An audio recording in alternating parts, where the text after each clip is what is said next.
샬롬, 우리 주 예수 그리스도께서 주시는 은혜와 평강이 우리의 삶에 항상 충만할 수 있기를 기도하고 또한 축복합니다.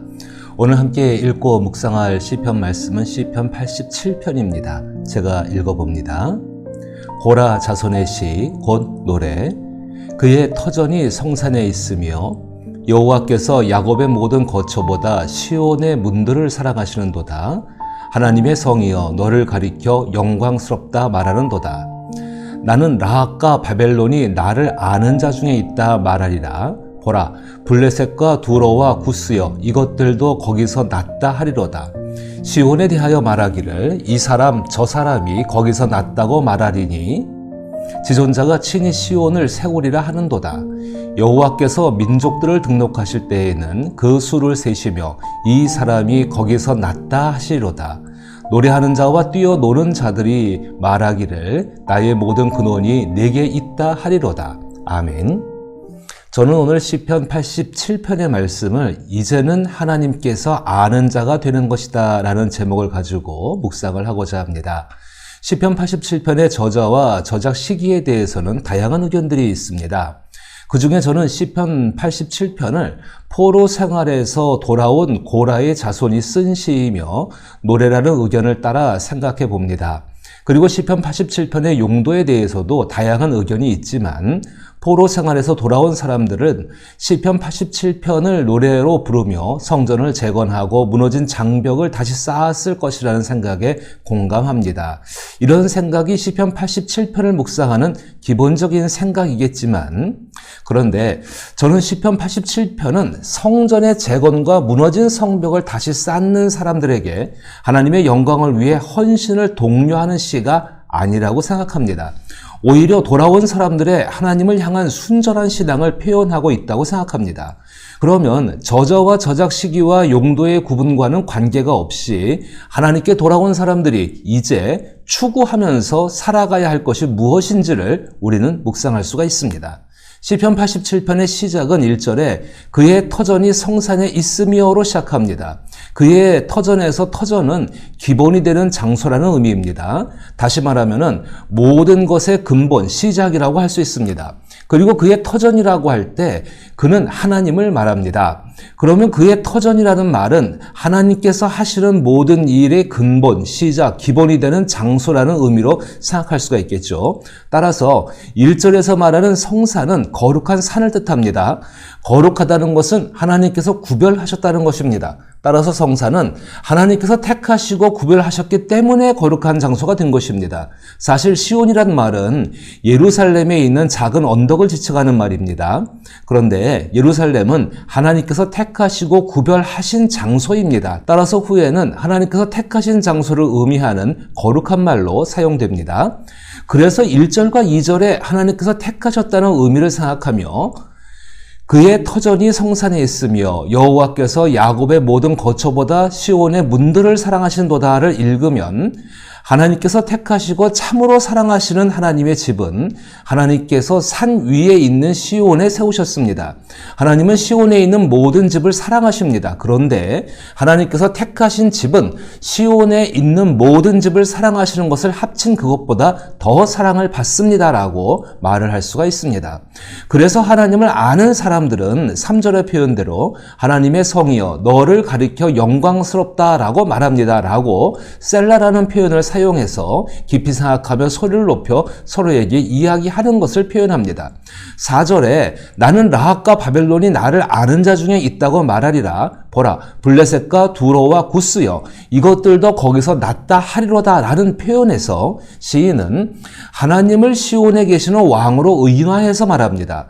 그것은 나를 아는 자라는 구체적인 표현을 통해 하나님을 알았으며 하나님께서 아는 사람이 누구인지를 말하기 위함입니다.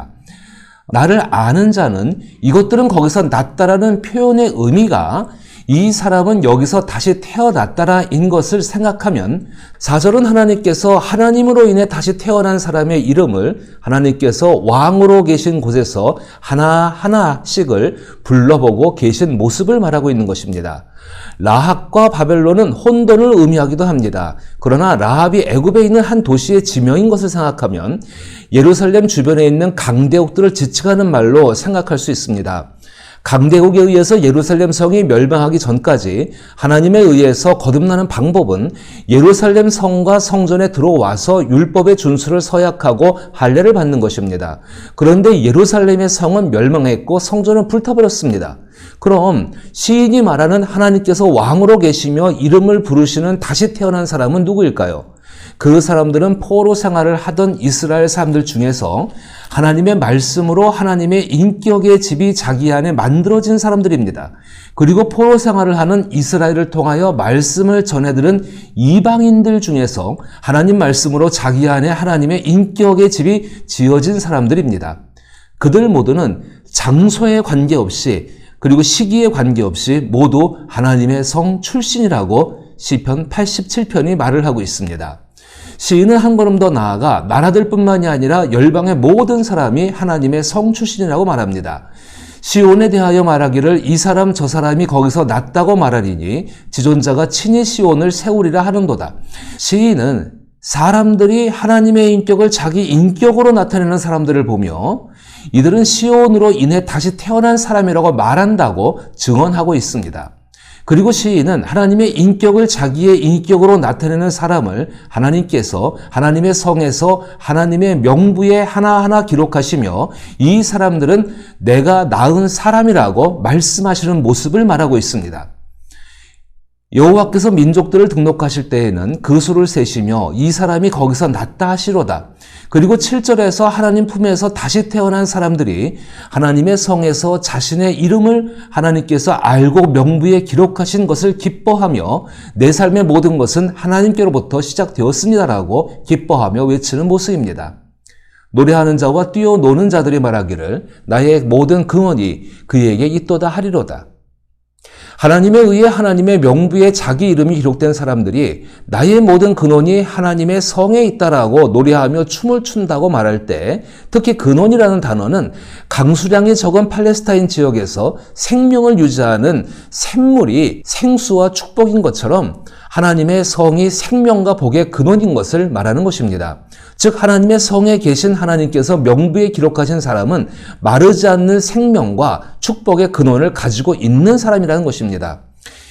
이렇게 시편 87편을 생각해 보면 시편 87편은 과거에 하나님의 성이라 불렸던 명성을 회복하기 위해서 돌아온 사람들의 자긍심을 세우기 위한 노래라는 것 이상의 의미가 있음을 알 수가 있습니다.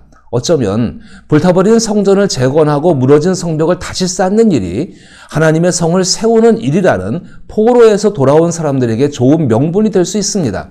그 결과 그 일에 참여한 사람들이 하나님께서 계신 시온에서 하나님께서 아는 사람으로 살아간다는 긍지를 줄 수도 있습니다. 그런데 포로 생활에서 돌아온 사람들이 직면한 현실이 무엇일까를 생각해 보십시다. 그들이 직면하고 있는 현실은 자신들의 목숨을 노리거나 노예로 삼으려는 대적들에 둘러싸여서 쓰레기 더미가 된 곳을 재건해야 하는 일입니다. 하나님과 함께 이룩했던 나라와 도시와 성과 성전은 모두 과거의 기억 속에 있을 뿐입니다. 번성했고 화려했고 사람의 기쁜 소리는 추억의 대상입니다. 다시 기억하고 싶지 않지만 북이스라엘과 유대의 멸망 그리고 예루살렘 성이 무너지고 솔로몬이 건축한 1000년의 역사를 간직한 아름다운 성전은 불타버렸고 70년을 방치한 결과 버려진 이름 모를 무덤처럼 되었습니다. 이방의 왕이 하나님께 받은 은혜 때문에 호의를 베풀어서 포로 생활에서 해방될 수 있었습니다. 그때 해방을 얻은 실향민들은 자신의 의지에 따라 선택할 수 있었습니다. 예루살렘으로 돌아가든지 아니면 다른 곳으로 가든지 아니면 이방의 왕의 호의를 따라 자신이 생활하던 곳에서 계속 살아갈 수 있었습니다. 그런데 예루살렘 성에 돌아온 사람들은 스스로 예루살렘을 선택한 사람들입니다.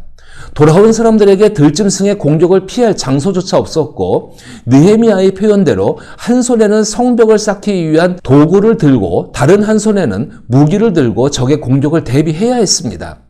이것이 돌아온 사람들의 현실입니다. 그들에게 우선적인 문제는 생존의 문제였습니다. 그렇다고 다른 나라로 떠난 사람들이나 포로 생활을 하던 곳에 남아있는 사람들에게 생존의 문제가 완벽하게 해결된 것은 아닙니다. 또한 이 시를 포로 생활에서 돌아온 고라 자손이 썼다고 생각하며 시인의 생존 문제가 해결됐다고 볼 수도 없는 것입니다. 생존이라는 현실의 문제 속에서 시편 87편에 하나님의 성을 재건하는 일에 참여한 사람들의 마음과 생각과 의지 속에 추구하고 있는 것은 하나님 말씀을 따라 자신들 안에 지어진 하나님의 인격을 함께 추구하는 것입니다. 예루살렘은 이스라엘 사람들이 살았던 삶의 흔적이 남아있는 곳이지 하나님의 성이 될 수 없습니다. 이미 히브리서 13장 14절의 우리가 여기에는 영구한 도성이 없으므로 장차 올 것을 찾나니라는 돌아온 사람들의 생각은 시편 87편을 노래하기 이전에부터 순수한 신앙인들에게 있었던 것입니다. 시편 87편에서 시인이 말하고자 하는 것은 돌아온 사람들의 자긍심을 위한 것이 아닙니다. 자신들이 재건한 예루살렘의 성전과 성벽의 의미가 장차 오실 메시아가 다스리시는 도성을 예언적으로 바라보며 서로 노래로 부른 것이라는 것입니다. 그리고 그것은 간절한 그들의 기도였습니다. 그들이 하고자 했던 것은 자신들 안에 지어진 하나님의 집에서 하나님과 함께 즐거워하는 것이었습니다. 그것을 이루실 메시아가 바로 주 예수 그리스도이십니다. 시편 87편은 하나님께서 이루실 하나님 나라의 모형을 보여주고 있습니다. 시온산은 하늘의 시온, 예루살렘 성은 하늘의 도성, 즉 하나님 나라와 구원받은 백성들이 함께 있는 모습을 보여주는 모형입니다. 시편 87편이 현대의 교회와 그리스도인들이 주는 강한 메시지는 교회와 그리스도인들이 어떤 토대 위에 서 있는가, 어디에 속해 있는가, 무엇으로 기뻐하는가를 항상 점검하며 주 예수 다시 오시는 날을 기다려야 한다는 것입니다. 그리스도인 안에 지어진 하나님의 인격의 집, 그것도 말씀으로 지어진 그 집은 세상의 무엇도 무너뜨릴 수가 없습니다. 현실적인 생존의 문제가 폭우처럼 쏟아지고 홍수가 난다고 해도 말입니다. 현실적인 생존의 문제 속에서 이제 하나님께서 아는 사람이 되기 위한 삶을 살아내야 합니다. 왜 하나님께서 강가에 건설되지 않은 몇 되지 않은 고대 도시 중 하나인 예루살렘 성을 기억하시며 생명의 근원이 있는 곳으로 말을 할 때 구체적인 예로 드실까요? 사실 예루살렘은 물을 얻지 못하면 죽을 수밖에 없는 생존의 문제가 직결된 곳이기도 합니다. 그러나 하나님께서 거기에 계시기에 살아갈 수 있습니다. 시인이 생명의 근원을 예루살렘 성에서 찾는 것은 생명의 근원 되시는 하나님을 찾고 있는 것입니다. 그런데 우리에게 오신 주 예수는 생명의 근원이시며 모든 하나님의 일의 시작입니다.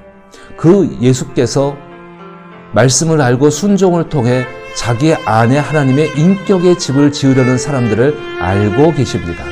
그 사람들은 주 예수를 믿음으로 하늘의 시민권을 가진 사람들입니다. 이처럼 주 예수를 믿는 믿음 가운데 하늘의 시민권을 가진 사람으로 성경을 통해 하나님의 선한 인격으로 기뻐하며 생존의 문제가 있는 치열한 삶의 현실 속에서 주 예수의 성품을 닮아가는, 그래서 성령의 도움을 받을 수 있는 삶을 살아내기를 나사렛 예수 이름으로 축복합니다.